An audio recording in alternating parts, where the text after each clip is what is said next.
Wabarakatuh. Waalaikumsalam. Innalhamdulillah nahmaduhu wa nasta'inu wa na'udzu billah min syururi anfusina wa min sayyiati a'malina may yahdihillahu fala mudilla lahu wa may yudlil fala hadiya lahu. Asyhadu an la ilaha illallah wa asyhadu anna Muhammadan abduhu wa rasuluh. Ya ayyuhalladzina amanu taqullaha haqqa tuqatih wa la tamutunna illa wa antum muslimun. Ta'ibuna al-amiduna al-hamiduna as-sayyuna raqiuna as-sajuna bil ma'rufi wa nahawna anil munkar wal hafizuna billahi wa basyiril mu'minin.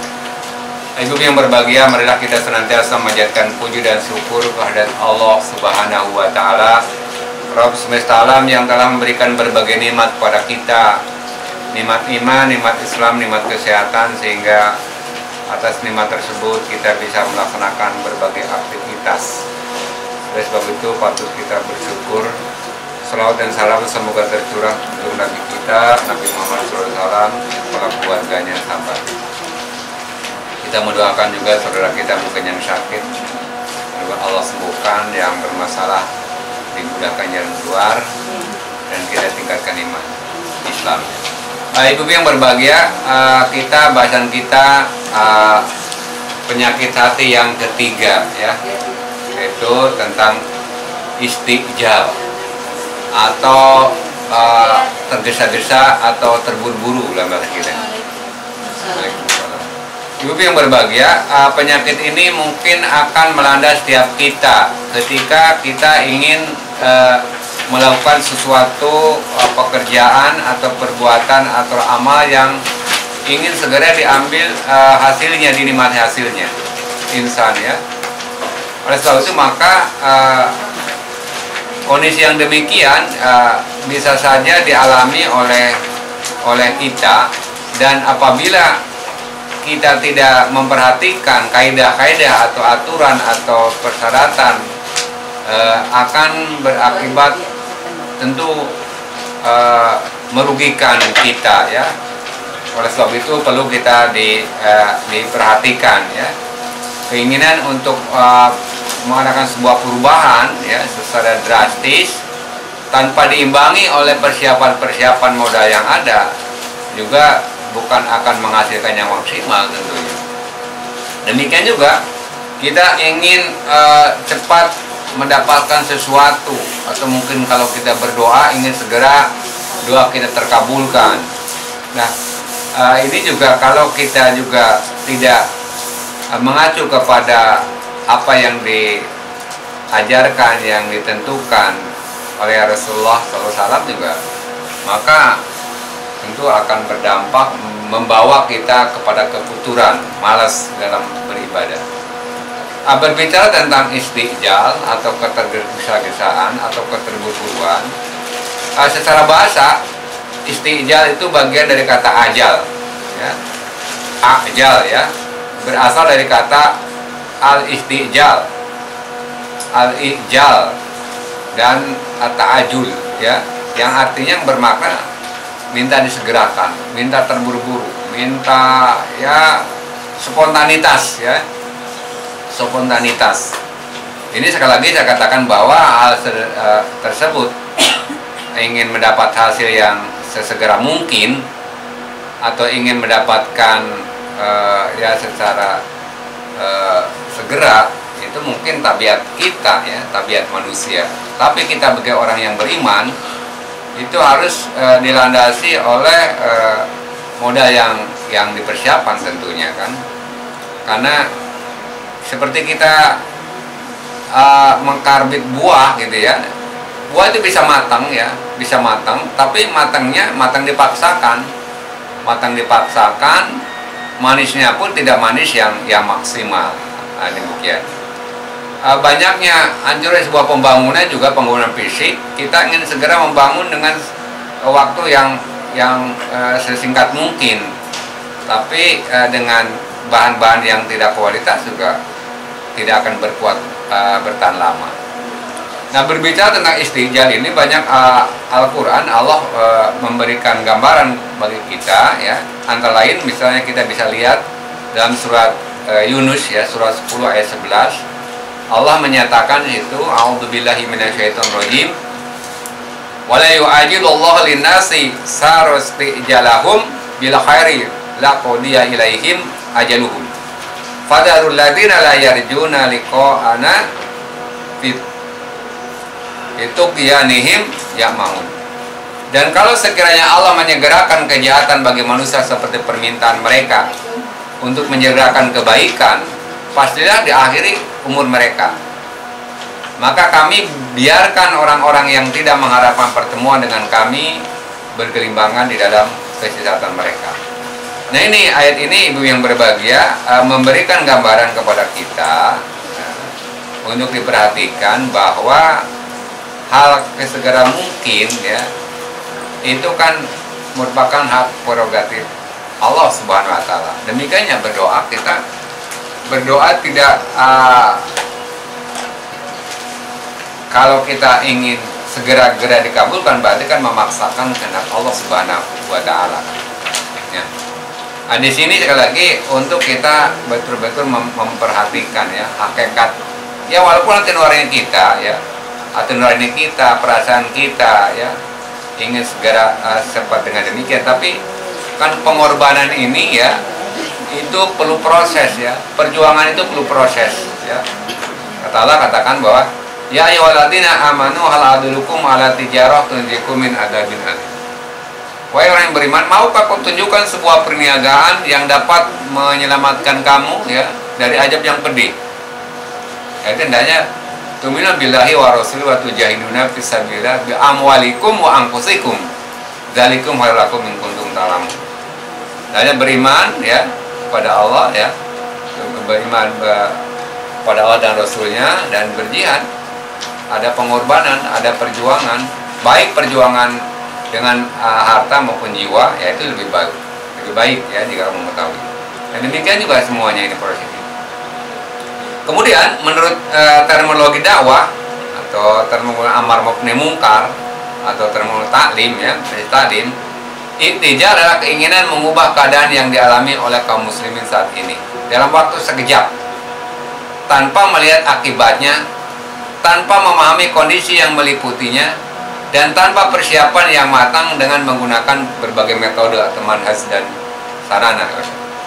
Nah, penting kita ingin sih kita merubah manusia itu semua baik ya, semua berubah dengan baik, dengan seketika, dengan sekejap mata.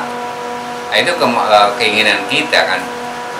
Boleh-boleh saja tentu keinginan yang demikian, tapi tentu hasilnya kita tidak bisa memaksakan kehendak sesegera mungkin kan. Karena Islam merubah sesuatu dengan bagaikan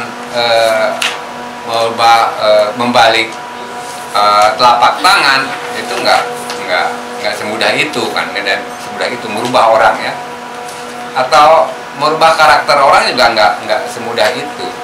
Dan juga maka di sini perlu perjuangan ya. Kalau semua orang beriman, kalau seorang sudah baik semua, nah itu hakikatnya tugas kita di mana kan gitu. Karena masalah hidayah itu ada hak prerogatif Allah. Tugas kita hanya bagaimana berikhtiar, bagaimana berupaya semaksimal mungkin kan gitu. Seperti kita mungkin perlu renungkan kembali surat 10 ayat 99 sampai 100 gitu kan ya. Tadi ya kata Allah, a'udzubillahi syaitonir rajim minasyaitonir rajim. Wala syarabuka la amana man fil ardi kulluhum jami'a apa anta tukrihun nasa hatta yakunu mu'minin wa makana li nafsin an tu'mina illa bi'idillah wa yaj'alu ridsa 'ala alladzina la yaqilun. Kata Allah, dan jika Rabbmu menghendaki, tentulah beriman semua orang di muka bumi seluruhnya. Tetapi apakah kamu hendak memaksa manusia agar mereka menjadi orang-orang yang beriman? Dan tidak seorang pun akan beriman kecuali dengan izin Allah.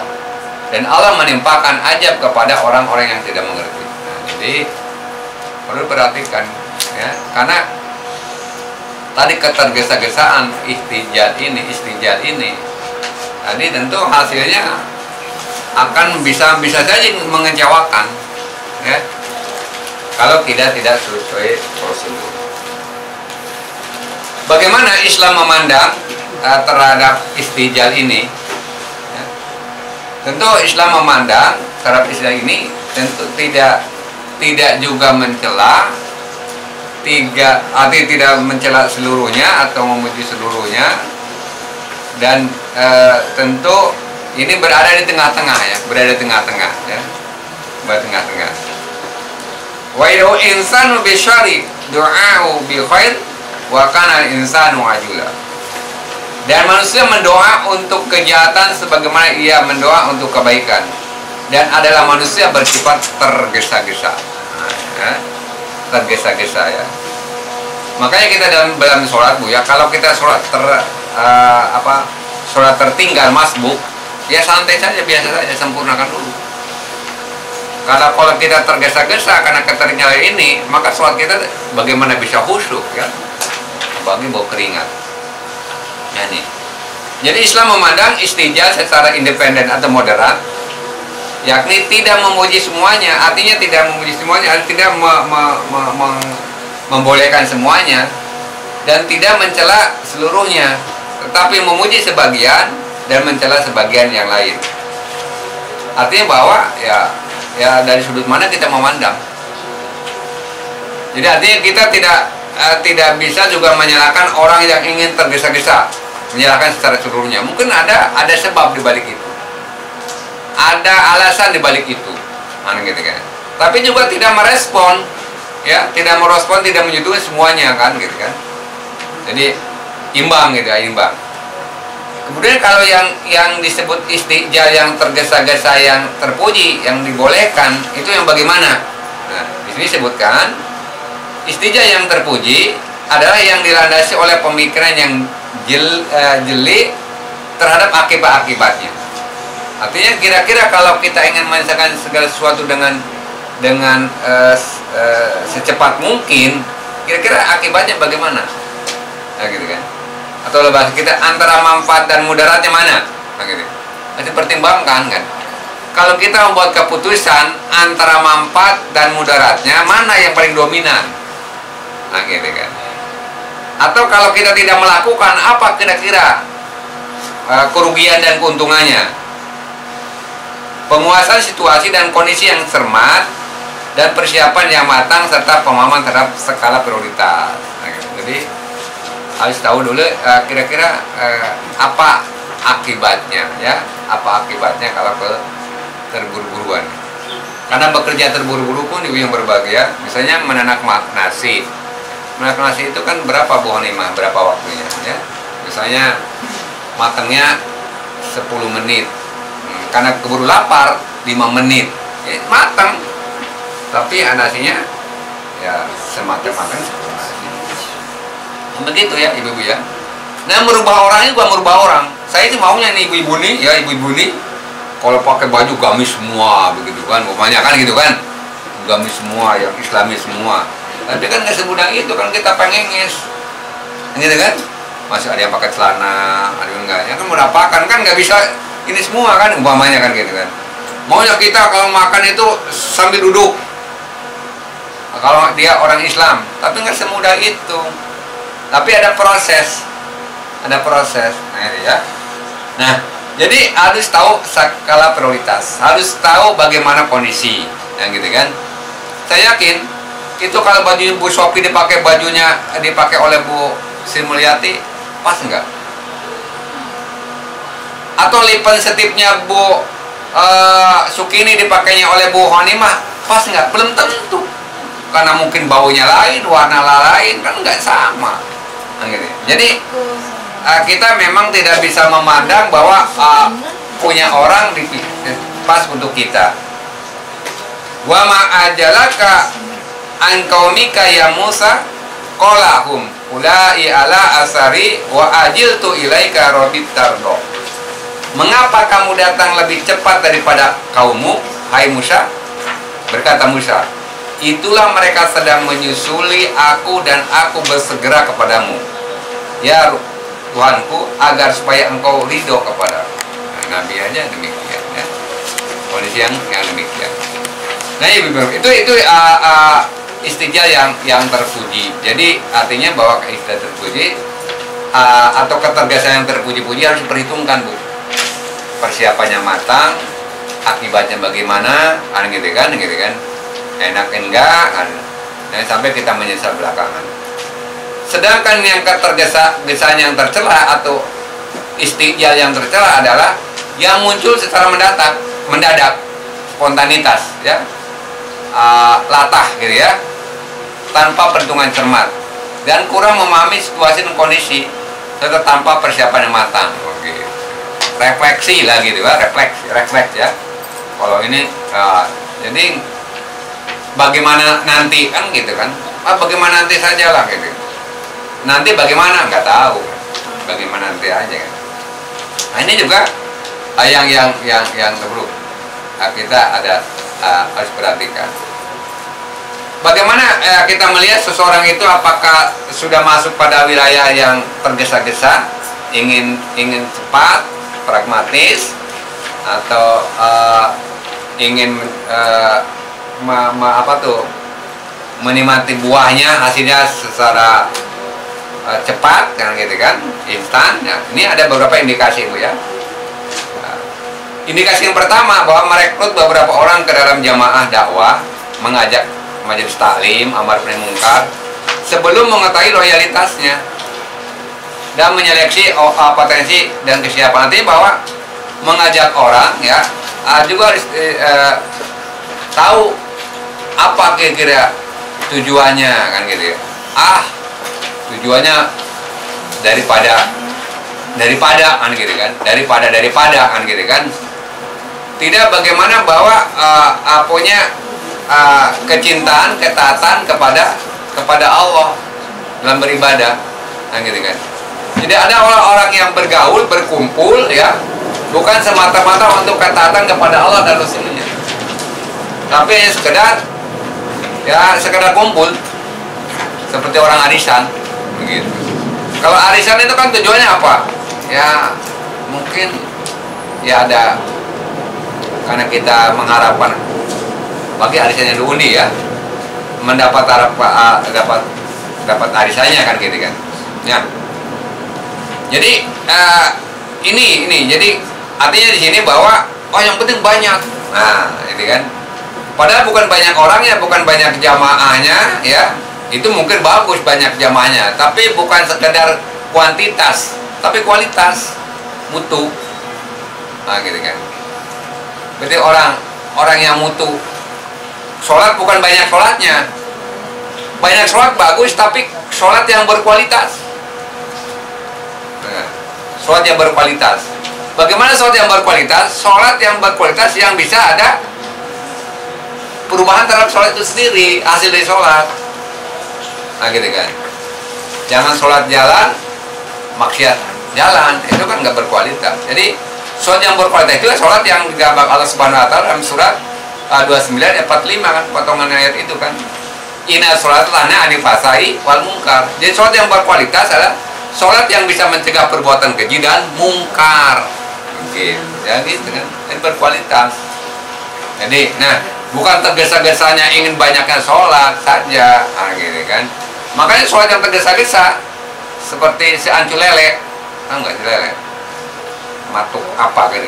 Itu bagaimana kan gitu kan? Yang disebut dengan tumanina, minimal tumanina, kita sujud membaca subhana rabbiyal a'la sekali minimal. Nah, gitu kan. Bayangkan kita mungkin lihat kemarin tarawih ya di internet ya, di dunia maya, saudara Mas Opan lihat mungkin ya, atau kita lihat nggak? 23 rakaat 7 menit. Bayangkan di mana, di Jawa Timur kan itu tarawih 23. Coba kita sholat berapa menit? Yang biasa 4 rakaat 5. Berapa menit? Nggak pernah dihitung. Dihitung kan kalian gitu. Ada. Begitu kan. Jadi itu sebuah karbit. Ya, kita belum matang, karbit repot. Yang kedua, ibu yang berbahagia, indikasinya adalah orang istijab menaikkan jenjang sebagian dai ke tingkat yang lebih tinggi sebelum mencapai kematangan dakwah dan soliditas kepribadiannya. Jadi cukup hanya punya jenggot, bilang ustaz, gitu kan. Nah, gitu kan, nah, kita belum pada ustadz kan gitu kan, umpamanya kan gitu. Atau jadi dianggap orang yang ahli, orang yang pakar, nah gitu kan. Jadi ya bospon apa bospon?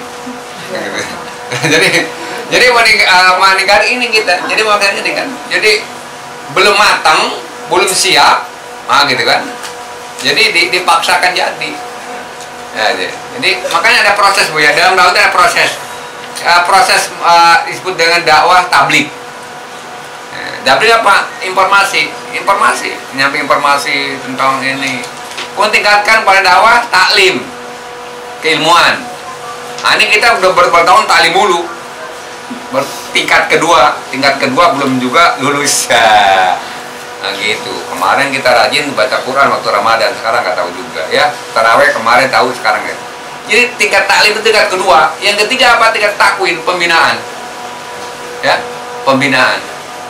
Apa dibinasakan? Jadi kalau kata itu dibinasakan gitu kan. Apa pembinaan itu? Katakan kita nih yang sederhana saja. Misalnya kesepakatan kita taklim jam berapa? Katakanlah jam 12:04 ya. Itu tingkat pembinaan ya pas segitu. Kalau masih datangnya lebih dari itu perlu dibinasakan. Ini bukan pada tingkat pembinaan. Tingkat ketiga apa? Tingkat takwin, kaderisasi. Pengkaderisasi itu harusnya nih, ini yang nanti harusnya pada tingkat ini yang ngajar bukan saya lagi. Yang ngaji pengajian ini Bu Sopi, Bu Honima, Bu Suliati, Bu Ika, gitu kan, Bu Jana, begitu. Ini kan ini berapa tahun kan ngaji? Hah? Sudah sampai rambutnya beruban, dari Bu Sri belum beruban sampai yang beruban, Bu Honima belum beruban sampai beruban, masih juga saya. Tapi saya udah pakai rok. Nah jadi Pak, nah ini, maka proses ini harus dilalui oleh kita. Nah, karena lagi-lagi yang namanya pengajian taklim itu meningkatkan, bukan sekedar meningkatkan pengetahuan saja ya, karena akan dituntut bukan pengetahuan tapi amalia. Jadi tadi katakan orang sholat itu ada pengaruhnya tidak ya?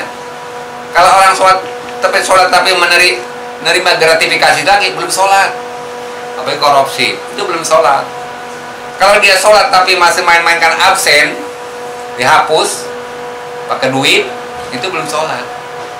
Nah gitu, walaupun dia sudah sholat, melaksanakan, bukan wakil sholat. Itu ya ketiga, ya yang kedua. Indikasi yang ketiga, ibu yang berbagi ya, indikasi ketiga yang ketiga adalah melakukan tindakan gegabah yang dapat membahayakan dakwah, yang akan mendapatkan Islam. Begitu ya. Jadi ingin katakan semua melaksanakan syariat Islam yang gitu kan, tanpa diperhitungkan kesiapan umat, tanpa diperhitungkan kita kan gitu kan ya. Jadi itu akan membahayakan. Contoh Bu ya, kalau orang sakit itu nggak perlu saum, sakit kok saum, itu memaksakan. Fisik kita nggak kuat, nggak usah dipaksakan kan begitu. Orang kita kalau ngantuk pun, waktu sholat ngantuk kan suruh tidur dulu kan ya? Nah gitu kan. Jadi tidak bisa kita melakukan tindakan yang serampangan, yang gegabah kan gitu ya. Jadi perlu ini juga kan. Jadi tidak menyamakan sesuai dengan kemampuan kita. Kalau ibu kuatnya kalau lari berapa kilo Bu?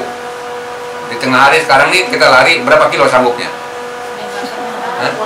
Berapa Bu Yati? Berapa sanggupnya? Berarti kalau sudah lari berapa kilo? Kilo juga belum tentu ya, kan, gitu. Saya paksakan ibu karena kita ngaji udah lama, lari sekarang 5 kilo minimal. Ya pingsan semua. Hah? Pingsan semua kan gitu kan? Pingsan. Sama dengan Bu, karena kita ngaji udah lama, mari kita satu hari tidak kurang dibaca Quran 1 juz.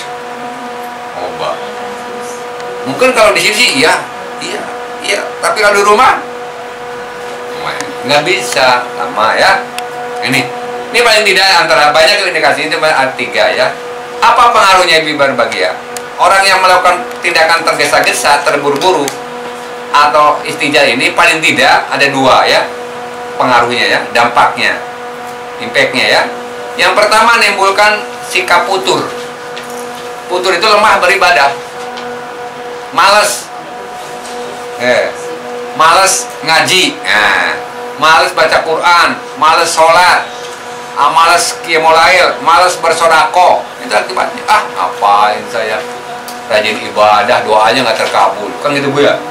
Ya, ngapain saya sholat malam, doa saya nggak terkabul, gitu kan?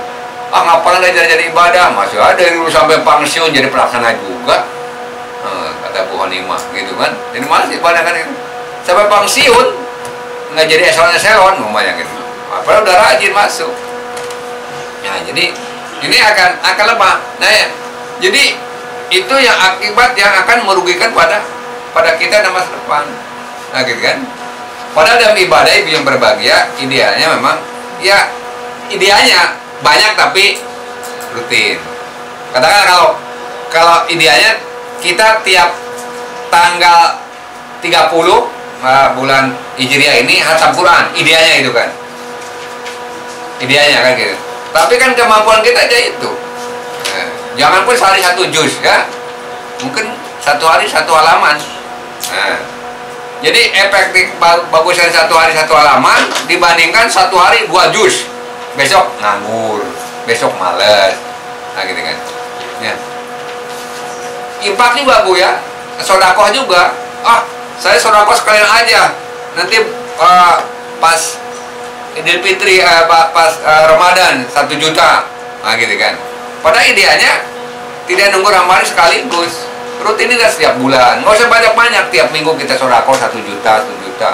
Ini kalau sebulan 4 juta, kan? Itu idealnya gitu kan? Ya gitu kan? Nggak usah ini. Rutinitas sampai sedikit ya. 1 juta sedikit kan? Ya kalian gitu ya. Karena kata Rasulullah ditegaskan dalam hadis muttafaq alaih ya. Dan sesungguhnya amal yang paling dicari Allah Subhanahu wa Ta'ala adalah yang paling kontinu walaupun sedikit. Jadi berkesinambungan. Ya sholat duha, ya 2 rakaat berkesinambungan. Jangan hanya di masjid saja, di rumah hari Sabtu, hari Ahad itu dites. Idealnya kapan sholat duha Bu? Sholat duha itu idealnya ada waktunya yang paling ideal ketika anak onta kepanasan. Dia anak onta tuh tidur di luar kepanasan. Bangun dari kan jam berapa? Antara jam 9 sampai jam 11. Atau jam 7 boleh? Boleh saja ya. Ya, boleh aja jam 7. Kita boleh biar. Jadi kalau Abdul, ini kan Abdul Bu ya. Abdul itu jam panas saja. Bagaimana kalau ini musim hujan? Waktu. Nah gitu. Berarti kasus kemarin saudara kita yang di Mina itu, kenapa? Mencari waktu afdol. Kan gitu kan? Ibadah itu memang idealnya mencari waktu yang afdol ya, kalau memang memungkinkan tidak beraya. Tapi kita tidak harus diperhitungkan tadi ini, waktu yang afdol tapi berbahaya tidak. Kalau berbahaya mencari waktu yang sah. Begitu, Bu ya. Manusia kan. Ini mencari waktu yang abdolnya sholat duha itu jam 11.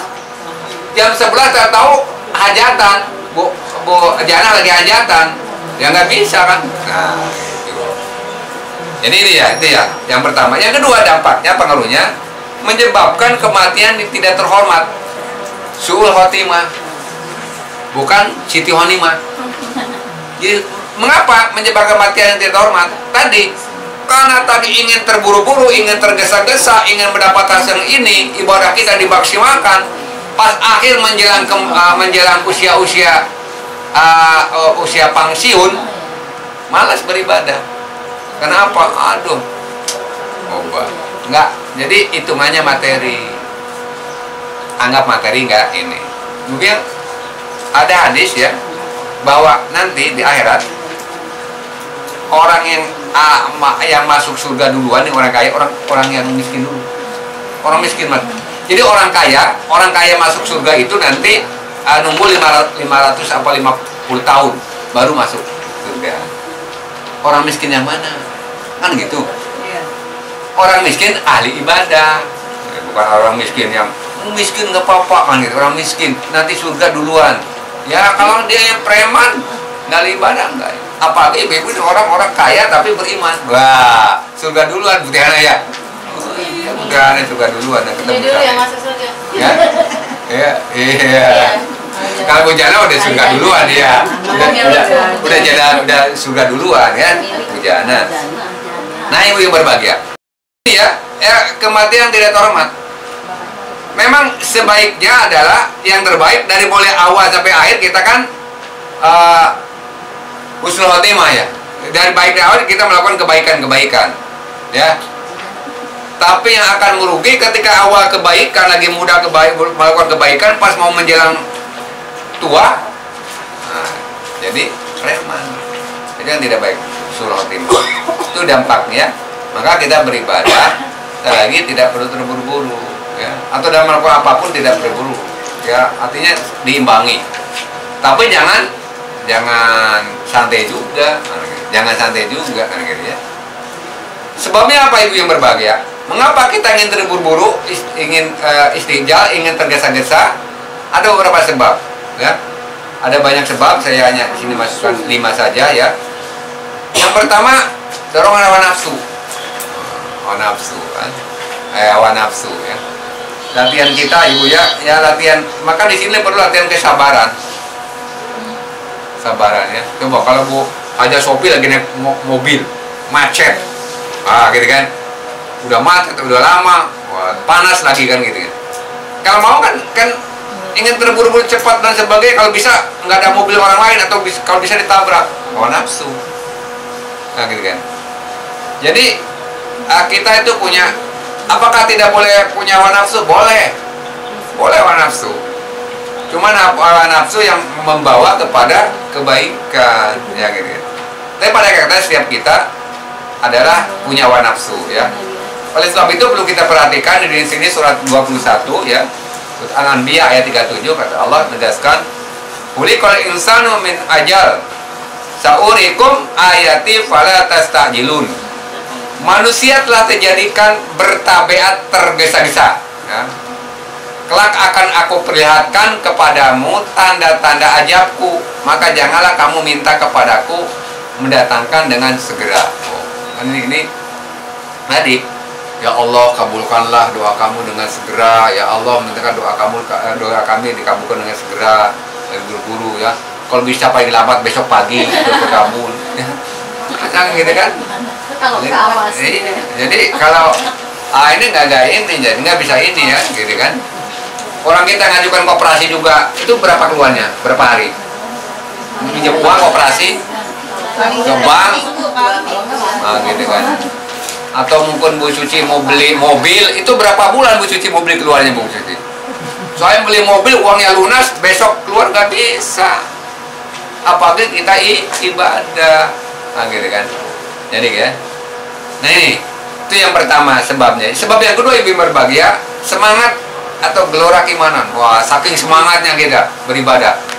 Waktu malam bulan Ramadan, wah maksimal mungkin. Pas bawa Idul Fitri, udah lemes. Ya, jadi karena apa? Semangat. Atau semangat makan daging kurban kemarin Bu Tiana ya. Oh gitu ya. Jadi itu karena daging kurban banyak itu, makanya gratis saya ingin makan. Mungkin biasa makan setengah piring, 1 piring diambil semua, blak masuk ini. Pusing ya gitu ya. Nah ini ya jadinya. Nah dalam beribadah juga kita memang harus tadi memposisikan kita, karena ada waktu istirahat, ada waktu santai, ada waktu beribadah, ada waktu untuk tidur dan sebagainya. Apalagi kita ada waktu untuk bekerja.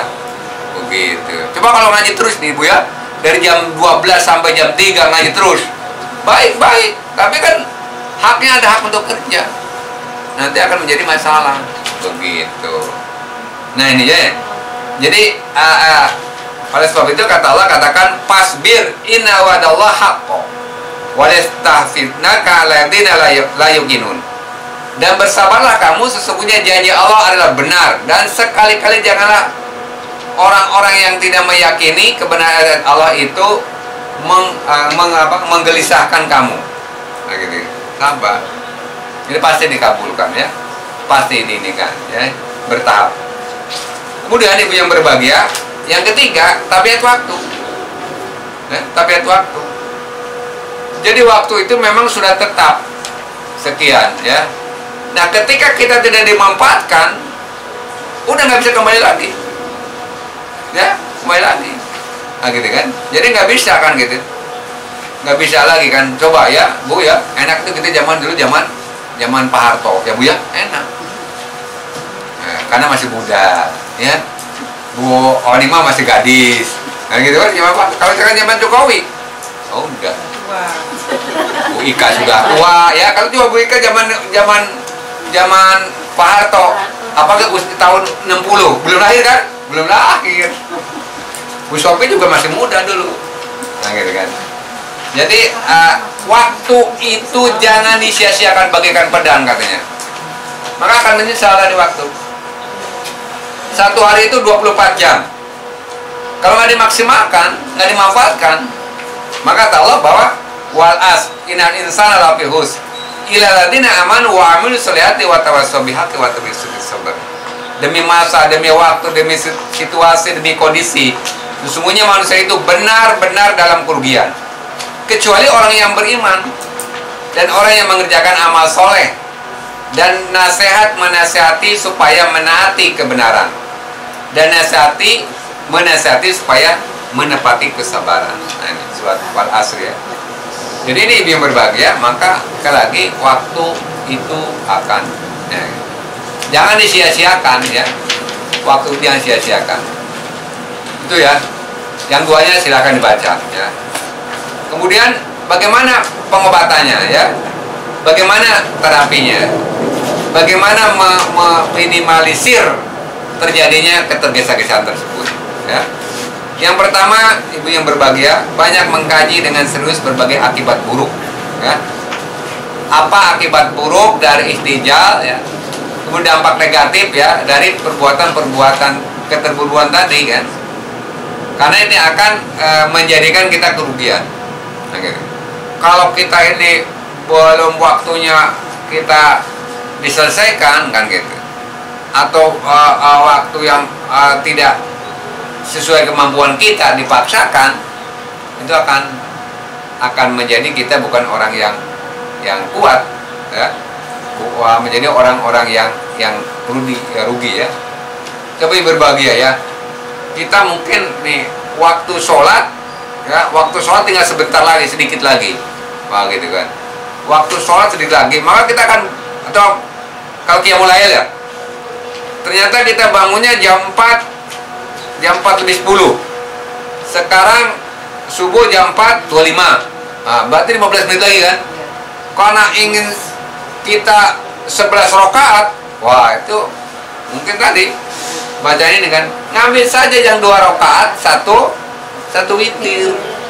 Antum manina kan gitu kan. Karena 10 menit lagi atau 15 menit lagi kan gitu. Nggak mungkin kita bisa menyelesaikan kalau tumanina. Udah aja cukup 2 rakaat. Kemudian witirnya 1 rakaat gitu. Jadi nggak ini ya. Kalau ambil 4 boleh nggak Pak? Ya? Ambil 4 rakaat itu ya boleh. Makanya tadi waktunya jangan waktu banyak waktunya ini lakukan tapi tergesa-gesaan. Akhirnya nggak tumaninah lagi kan? Nggak tumaninah lagi. Itu ya. Maka itu apa dampaknya? Yang kedua, senantiasa mengkaji kitab Allah, ngaji Quran. Bukan mengaji saja, mengkaji Al-Quran. Karena Al-Quran itu kan berbagai aspek kehidupan ada dalam Al-Quran. Kalau kan ya dulu kita bicara tentang bagaimana kita memaksimalkan berinteraksi berhubung dengan Al-Quran. Yang pertama kan mentadaruskan, membaca Al-Quran. Membaca Al-Quran berdasarkan pada hukumnya, ya, tajwidnya, itu tingkat pertama. Tingkat kedua kita membaca dengan apa? Mentadaburkan, ya, memahamkan ibu ya, memahamkan. Apa sih kira-kira yang dimaksud Al-Quran ini? Apa latar belakangnya dan sebagainya? Dipahami. Nah, gitu. Yang ketiga ditafakurkan, direnungkan. Gitu. Coba kita renungkan satu ayat saja yang saya sini ulang-ulang Bu ya, kata Allah dikatakan bahwa aladina tatmainu bidzikrillah, ala bidzikrillah tatmainul qulub. Orang-orang yang beriman itu hatinya menjadi tentram dengan mengingat Allah. Ingat, hanya dengan mengingat Allah hati tentram. Coba dengan mengingat Allah hati tentram. Gitu. Tapi mengingat Allah kita tidak tentram, bukan sekedar hanya mengingat secara global itu saja. Dipahami bagaimana supaya tentram, bagaimana supaya tenang, bagaimana supaya khusyuk, bagaimana supaya gitu kan. Mengapa sih kita dalam beribadah sulit beribadah? Itu ada beberapa faktor kan ya. Kita sulit beribadah atau malas beribadah ada beberapa faktor ya. Faktor yang antara lain kita jangan-jangan faktor penyebabnya ada banyak makanan-makanan yang tidak halal kita makan, baik halal fisiknya maupun halal cara mendapatkannya begitu. Yakinnya kalau kita dapat uang hasil korupsi itu nggak bakal tenang. Apalagi kalau hasil uang mencuri ya, nggak bakal tenang. Ada polisi aja lewat kita ketakutan. Pada polisi lewat. Ya, oleh sebab itu Allah di sini katakan senantiasa mengkaji kitab Allah karena hal itu akan menjadikan paham terhadap sunnah-sunnah Allah di alam semesta, di dalam jiwa manusia, di dalam perundang-undangan dan terhadap orang-orang yang durhaka dan pendusta ya. Dalam surat 17 ayat 9 yang artinya sesungguhnya Al-Quran itu memberikan petunjuk kepada jalan yang lebih lurus. Inna hada Qur'ana yahdi lillati hiya aqwamu yubasyiru mu'minin ya. Dan memberi kabar gembira kepada orang-orang mukmin. Siapa? Orang mukmin yang siapa? Alladzina ya'maluna sholihati analahum ajrun kabiro. Yaitu orang mukmin yang mengerjakan amal soleh. Jadi ya Allah akan memberikan kabar gembira kepada orang mukmin yang melakukan amal soleh, bukan amal salah, bahwa mereka ya akan mendapatkan pahala kompensasi yang besar. Itu yang kedua. Yang ketiga, caranya biar berbahagia adalah senantiasa menelaah sunnah dan sirah nabawiyah. Baca sirah nabawi, dibaca itu buku-buku sirah ya, bagaimana hidayah. Jangan-jangan dilihat aja nggak pernah atau nggak tahu juga ya, dibaca sejarah Nabi kan gitu kan, sejarah Nabi, sejarah para sahabat lain sebagainya kan gitu kan. Karena tentu perjuangannya ya, pengorbanannya itu akan lebih ini dari ini. Nah, ini berbahagia. Jadi berbagai cara untuk kita bagaimana belajar untuk tidak tergesa-gesa kan gitu. Kemudian yang terakhir ya, sisanya silakan baca, melawan nafsu ya, melawan nafsu dan melatih untuk bersikap hati-hati, waspada dan penuh pertimbangan ya. Nafsu ya, nafsu kita, keinginan kita, yang nafsu ini yang akan menjurumuskan kita. Karena ada nafsu yang tidak akan menjurumuskan kita yang berbahagia. Harus perhatikan ya. Nafsu yang bagaimana kan ya? Nafsu yang mendapat rahmat dari Allah Subhanahu wa taala ya. Lihat dalam surat Yusuf umpamanya ya. Surat Yusuf ya, ayat 53. Wa ma ubari'u nafsi inna nafsa la amaratun bisu ila ma rahima rabbi inna rabbi ghafurur rahim. Dan aku tidak menyatakan diriku bebas dari kesalahan, karena sesungguhnya nafsu itu selalu mendorong kepada kejahatan, kecuali nafsu yang diberikan rahmat oleh Allah ya. Sesungguhnya Tuhanmu ya, Tuhanku Maha Pengampun lagi Maha Penyayang. Nah, ini berbahagia. Maka intinya bahwa ketergesa-gesaan itu adalah biasanya lebih didominasi oleh hawa nafsu. Nah, bagaimana kita mengelola hawa nafsu? Hawa nafsu yang merusak, hawa nafsu yang mau membawa merugikan keimanan kita. Nah, mudah-mudahan ibu yang berbahagia, penyakit hati ini ya, penyakit hati ini kita paling tidak ya diminimalisir, dicegah. Oleh apa? Pencegahannya kita ada kemauan paling tidak ya untuk menghindar tidak melakukan. Betul-betul hati kita tazkiyah itu suci, seperti hajah suci. Nah gitu kan ya kan, kalau suci udah suci kan, nggak perlu lagi kan gitu kan. Suci, udah suci, bujana udah surga, Bu Shopee, nggak tahu apa dia, gitu ya. Akhirnya, ya gitu kan. Nah ini mimbar bahagia ya. Jadi ini kita berupaya ya kita ada upaya dulu ya. Mudah-mudahan dengan penyakit-penyakit yang kita pelajaran ini, tahu penyakitnya ini, dan kita bisa mengobatinya. Siapa yang berhak mengobati? Setiap kita. Ibda binafsi ya, tiap diri berupaya untuk melawan hawa nafsu, sehingga kita menjadi orang-orang yang beruntung. Itu ibu-ibu yang berbahagia, mudah-mudahan apa yang kita bahas pada siang hari ini ada manfaatnya ya. Jika ada yang mau ditambahkan silakan, atau yang mau dikomentari. Kurang lebihnya mohon maaf. Kalau yang benar itu datangnya Allah Subhanahu wa taala, kalau yang salah dari diri saya sendiri. Billahi taufiq wal hidayah. Assalamualaikum warahmatullahi wabarakatuh. Ya silakan kalau. Jadi Pak, maksudnya nafsu yang dirahmati itu gimana Pak? Jadi yang surat Yusuf 53 tadi itu loh Pak. Ya. Itu jadi kemungkinan manusia tuh berbuat salah gitu ya Pak. Ya, ya. Gimana Pak? Nafsu yang rahmati Bu ya. Iya. Gini Bu, saya contoh nafsu ya. Jadi lihat orang kaya, ya orang kaya dermawan. Ini kan orang kaya dermawan. Kita itu enggak ada termotivasi dan semangat enggak? Coba, udah kaya dermawan lagi. Orang udah baik lagi dermawan lagi. Nah gitu. Sebaliknya, udah orang miskin belagu lagi. Nah gitu kan. Atau orang kaya tapi pelit. Nah gitu kan. Nah, nafsu kita tadi orang kaya tapi dermawan. Kan dia termotivasi ingin seperti beliau kan gitu. Nah, gitu.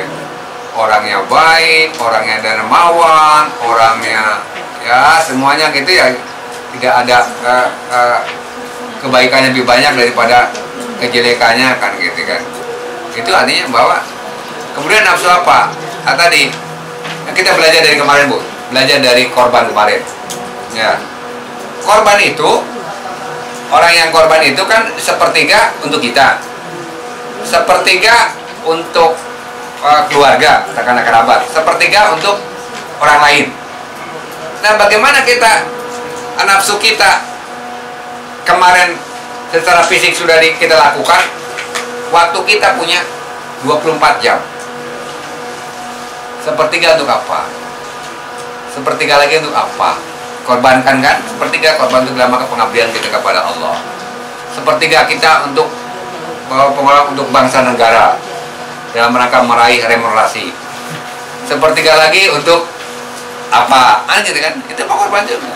Nah, nafsu yang dirahmati bahwa tadi saya katakan bahwa nafsu itu ya tidak semuanya buruk. Tidak semuanya buruk, kan? Tapi nafsu yang bagaimana yang kita maksimalkan untuk tadi kebaikan-kebaikan, ya kebaikan kan gitu kan. Coba kalau bisa kita gini Bu ya, saya kalau bisa nggak kerja tapi dapat duit. Semua orang tuh begitu kan, nggak kerja tapi dapat duit, nah gitu kan. Nggak kerja tapi penghasilan besar, akhirnya itu nafsu kan. Tapi apakah itu yang membawa kepada kebaikan? Belum tentu. Orang nggak kerja dapat duit banyak dari mana? Nah begitu kan. Padahal perlu ada sebuah pengorbanan. Saya katakan tadi bahwa kata ya ayyuhalladzina amanu hal adullukum ala tijarah tunjikum min adzabin alim. Wahai orang yang beriman, maukah aku tunjukkan sebuah perniagaan yang dapat menyelamatkan kamu dari azab yang pedih? Nah gitu kan. Ini usaha yang usaha yang kita tidak membawa kepada kita kerugian dunia akhirat. Nah, gitu ya. Gimana? Dia beriman kepada Allah dengan berjihad, dengan pengorbanan jiwa dan raga, begitu Bu ya. Atau nafsu rahmata Ibu ya, nafsu ini kan nafsu. Ya istirahatnya mau enaknya apa istirahat? Tidur. Kok ngaji? Kan? Ini namanya nafsu yang dikendalikan. Ngaji, dengerin. Dengerin kadang-kadang masuk dua, kadang-kadang tidak. Banyakan ngantuknya, begitu kan? Nafsu. Akhirnya ya Bu Suci ya. Nah, gitu kan? Nafsu ini istirahat kalau harus ngaji. Tapi karena kita termotivasi ada kita kan, daripada kata Bu Ika gitu, daripada kan gitu kan. Coba kalau ada pilihan kita ngaji atau ada pembagian uang, gitu kan ya. Pada waktu ngaji ini kemudian ada waktu pembagian uang atau sembako. Kalau nggak datang waktunya nggak dapat, pilih itu. Tapi kita tidak pilih ini, pilih pengajian karena nggak dapat sembako. Ya gitu. Ya, ya Bu ya. Ada lagi? Bagaimana caranya berdoa tidak bergesa-gesa dan tidak meminta supaya Allah langsung kabulkan? Ya kan ada doa kan ada doa itu ya, ada doa dari tempatnya aja ya, tempat doa ideanya tempat doa kan kita harus dalam pada suci ya, bukan suci ini suci ya, wudu ya, kemudian menghadap kiblat dengan hati yang penuh berharap. Wah, orang berharap gimana sih? Orang berharap merayu. Kalau Putihana merayu suaminya gimana? Itu merayu kan gitu kan. Wah, memuji dulu kan. Oh, suami itu paling ganteng sedunia. Suami saya itu paling sabar, paling ridho kan gitu kan. Akhirnya minta duit kan. Nah, gitu kan. Jadi merayu lah. Kemudian dengan hati yang dengan suara yang ini ya, kalau dalam surat Al-A'raf itu kan suara yang mengadu ya, suara yang betul-betul kita orang butuh, orang perlu lah, jangan kita ini kan ya pemain di sini. Jadi betul-betul kita merendah tawadu. Alladzina amanu wa amilus sholati wa ahbatu ila rabbihim ulaika ashabul jannah. Jadi orang-orang yang wa ahbat, orang-orang yang tawadu. Ya, orang-orang yang posisi yang rendah gimana sih kan gitu kan. Kalau kita menghadap atasnya gimana? Sikap kita. Gitu kan itu kan? Coba kalau mata kita, Pak, Bu, ini kan saya minta minta izin mau keluar, mau ngaji. Coba dikasih nggak nih? Coba Bu Hanimahnya ke Pak Gojali, saya mau ngaji dulu ya. Gimana? Pasti kan gini ya, putihnya ya. Kalau suami gini nggak suami? Gini juga nggak, gitu kan. Jadi apalagi sama Allah. Jangan sekali-kali ibu sama Allah berdoa pakai kaos oblong lagi. Kan di rumah boleh kan nggak pakai jilbab kan? Ini Bu Haja Sophie berdoa pakai kaos oblong, gambar lidah panjang lagi. Nah, gitu. Ya atau ibu pakai apa, baju yang gamis yang batik itu, yang ininya pendek itu apa namanya? Daster ya, bukan daster. Ininya ke atas, keleknya bau keringat lagi kan. Di rumah kan gitu. Ya walaupun ini pakai yang rapi, ini kan gitu. Dan berdoa yang di antara yang mustajab itu ketika sujud, Bu.